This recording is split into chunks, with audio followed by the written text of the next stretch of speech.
প্রত্যাশিতভাবেই বাঁকুড়া সদর এবং পশ্চিম মেদিনীপুরের দাসপুর বিধানসভা নিজেদের দখলে রাখল তৃণমূল কংগ্রেস। তবে গতবারের তুলনায় বেশ কিছুটা কমল ভোটের ব্যবধান। তৃণমূল বিধায়ক কাশীনাথ মিশ্রের মৃত্যুতে ফাঁকা হওয়া বাঁকুড়া সদর আসনে দলের প্রার্থী এবং কাশীনাথ মিশ্রের স্ত্রী মিনতি মিশ্র 15,139 ভোটে হারালেন তার নিকটতম প্রতিদ্বন্দ্বী সিপিএমের নীলাঞ্জন দাশগুপ্তকে। তৃণমূল প্রার্থী পেয়েছেন 72,954টি ভোট, সিপিএমের প্রাপ্ত ভোট 57,815। অপরদিকে তৃণমূল বিধায়ক অজিত ভূঁইয়ার মৃত্যুতে ফাঁকা হয় দাসপুর আসনটি। ওই আসনে তৃণমূলের টিকিটে লড়ে সিপিএম প্রার্থী সমর মুখোপাধ্যায়কে 18,919 ভোটের ব্যবধানে হারালেন অজিত ভূঁইয়ার স্ত্রী মমতা ভূঁইয়া। মমতা ভূঁইয়া পেয়েছেন 94,860টি ভোট, সমর মুখোপাধ্যায় পেয়েছেন 75,941টি ভোট।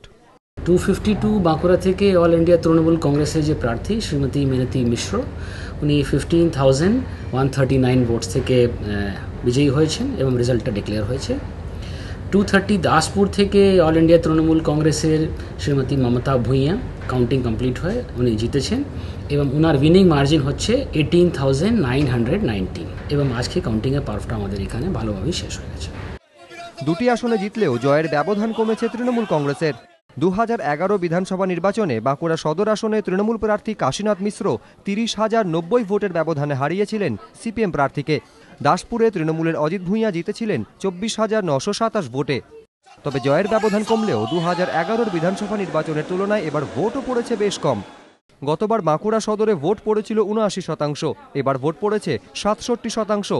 গতবার দাসপুরে ভোট পড়েছিল 81%, এবার ভোট পড়েছে 73%। ভালো লাগছে, তবে যেটা মনে করেছিলাম সেটা হলো না। জনগণ যেটা ভেবেছে সেটা করেছেন, সেটা ঠিক করে আমি স্বামীর অসুবিধা কাজ আগে সম্পূর্ণ করব। অবশ্যই জয় আশা করেছিলাম, জয়ের পর কেমন লাগছে? জয়ের পর তো ভালোই লাগছে, বাঁকুড়াবাসীর পাশে আমি দাঁড়াতে পারছি। মমতা বন্দ্যোপাধ্যায়ের আদেশে আমি এই জায়গাটা এসে পৌঁছেছি এবং আমার স্বামী দুই বিধানসভা কেন্দ্রে উপনির্বাচনে হারলেও তৃণমূলের ব্যবধান কমায় আশার আলো দেখছে সিপিএম। ভোট ব্যবধানে শতকরা হারে আপনি যদি হিসেব করেন, আমি করে উঠতে পারিনি। আমাদের 1-2% ভোট বেড়েছে এবং ওদের কমেছে। হিসেব করলে আন্দাজে আমি বুঝতে পারছি। এটা তো একটা সংকেত, পার্সেন্টেজ দিয়ে হিসেব যদি করা যায়। আমরা এগিয়েছি 42 থেকে, ওরা কমেছে 54 থেকে। এ ঘটনা আছে। নতুন সরকার আসার পর কেটে গিয়েছে একটা বছর, এখনো অব্যাহত তৃণমূল কংগ্রেসের জয়ের ধারা।